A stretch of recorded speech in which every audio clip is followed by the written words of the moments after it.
Hello, everyone. Today, I'll be talking about building faster, smarter API documentation at MongoDB. But before I begin, you already got an intro, but from my own words and in English. I am Zach Winters. I am the lead engineer on the documentation platform team at MongoDB. We're a small but dynamic team of 6 engineers supporting over 50 technical writers and maintaining over 30,000 pages of documentation, driving roughly 60 million page views per year, although that decreases with AI taking over the world. But anyways, our docs span everything from the database manual, covering CRUD operations, indexing, querying, to management docs for Atlas, our client libraries, CLI tools, and more. One special case is API documentation. And unlike narrative docs, these come straight from OpenAPI specs. And in case you aren't aware, OpenAPI is the world's most widely used standard for describing APIs. That means accuracy and performance matter because developers depend on them for code generation, tests, and design standards. So today, I'll be sharing how we scaled our API documentation, and we'll look specifically at the challenges with our old setup, what we needed in a better solution, and why we partnered with Bump. And finally, I guess, the impact that we've seen since migrating. So the themes you'll see throughout are performance, flexibility, and the value of collaboration with the right partners. Before I get into the migration, let's talk about the history of OpenAPI at MongoDB. And before me. Before adopting OpenAPI, the docs teams were responsible for manually creating API documentation for all of our endpoints.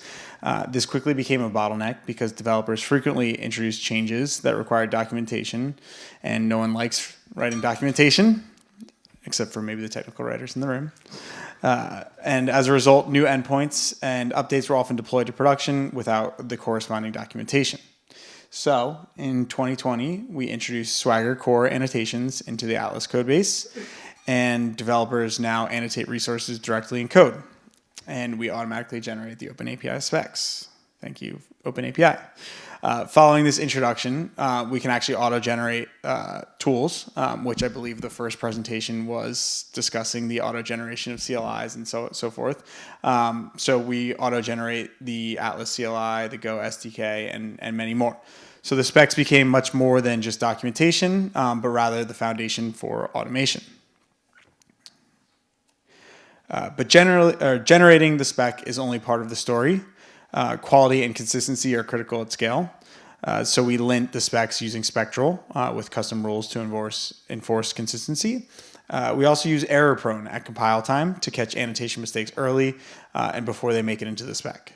All of this ties into our CI pipeline, ensuring that the spec and the tools it generates remains reliable. At MongoDB's scale, with hundreds of endpoints across multiple APIs, these safeguards are essential.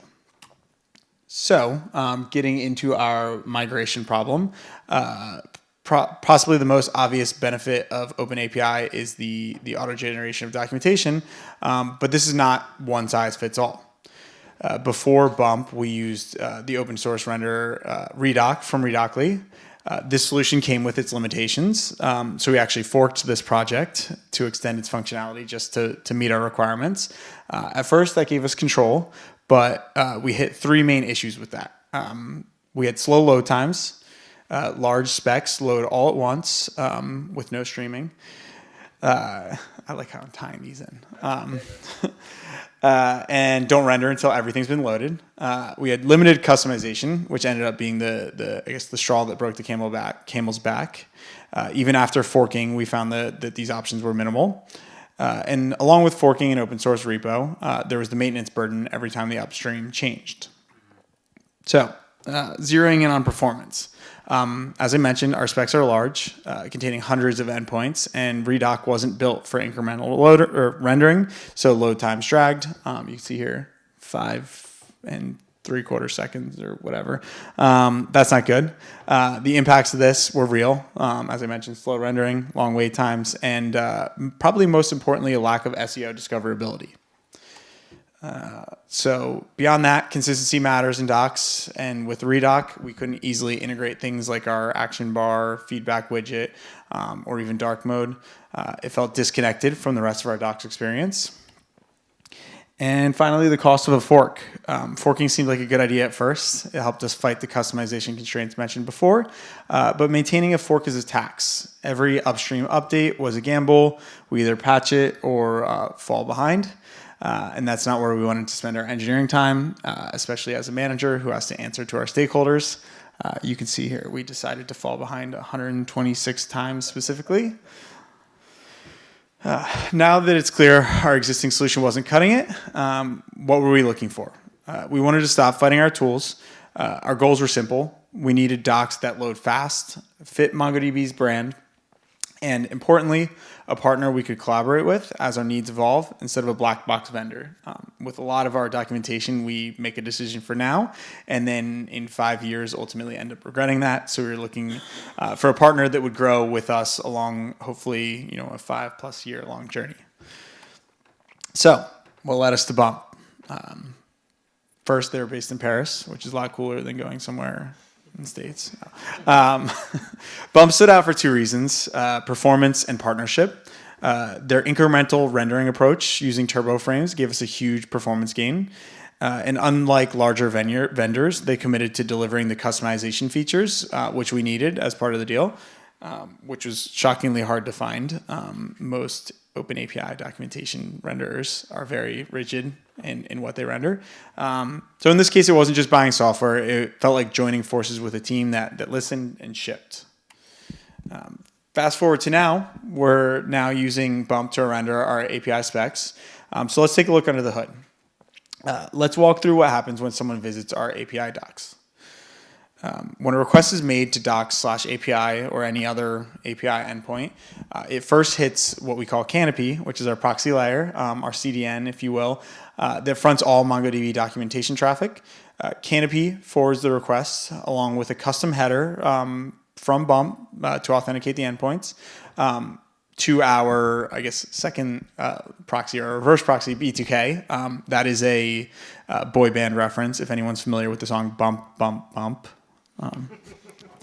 Our reverse proxy, we built this specifically for this integration, but actually, interestingly so, have since leveraged it for actually multiple other use cases, which has been really great. From there, B2K relays the request to the Bump servers, including that authentication header, to fetch the rendered open API documentation. And once Bump returns the response, we don't serve it directly back to the client, but instead we inject our MongoDB specific components, our header, our footer, navigation, chatbot, and so on, to the page, and it looks and behaves just like the rest of our docs. Finally, the fully branded page is returned through Canopy and our Netlify edge layer, where it is cached and and delivered like any other documentation page.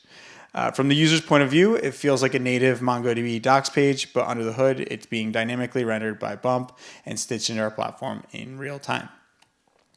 So, what changed after adopting Bump? With Bump, our API docs load almost 5 times faster, even with all those layers that I just discussed. And engineers and writers are no longer wasting time maintaining a fork, which has been by far the biggest benefit. And we can now finally deliver an experience that feels like MongoDB. We've now got faster, smoother API docs, and this is where developers notice it most. Pages feel snappy, and incremental rendering keeps load times down as specs grow. If you're not familiar with the technology, I was pretty impressed. You can see half the page loads, and then while the rest of it streams. Dropping the fork freed up significant engineering time. We no longer chase upstream merges or debug broken patches. That time goes directly into building new and exciting features that improve developer experience. So it's a reduced operational risk. As I've mentioned multiple times, don't fork anything. You'll regret it. And we've cleared all that out of our system. Regarding customization and SEO, now our API docs look and behave like the rest of our site. And again, more importantly, with Bump's generated sitemaps, our APIs are much easier to find in search engines. I tried to find some data around that, but I assure you it's better. And finally, what did we learn? If there's one lesson, it's that performance and customization don't have to be a trade-off. You need both to deliver a great developer experience. Maintaining a fork, don't do it. Seems like a shortcut, But those hidden costs add up over time and ultimately slow you down. And finally, the right vendor partnership isn't just about buying a product. It's about working with a team that listens and delivers. And in some case, masquerades as PMs when they're really go to market. And sorry, I hope I didn't out you there. Don't stream this to potential customers. And this is what made it successful for us. At the end of the day, the migration wasn't just about swapping tools. It was about giving developers a faster, more consistent, and more discoverable docs experience, and freeing our team to focus on building value instead of maintaining workarounds. That's the kind of investment that pays dividends for MongoDB, our users, and the broader developer community. Thank you for your time. Now I'd love to take any questions or dive deeper if you like.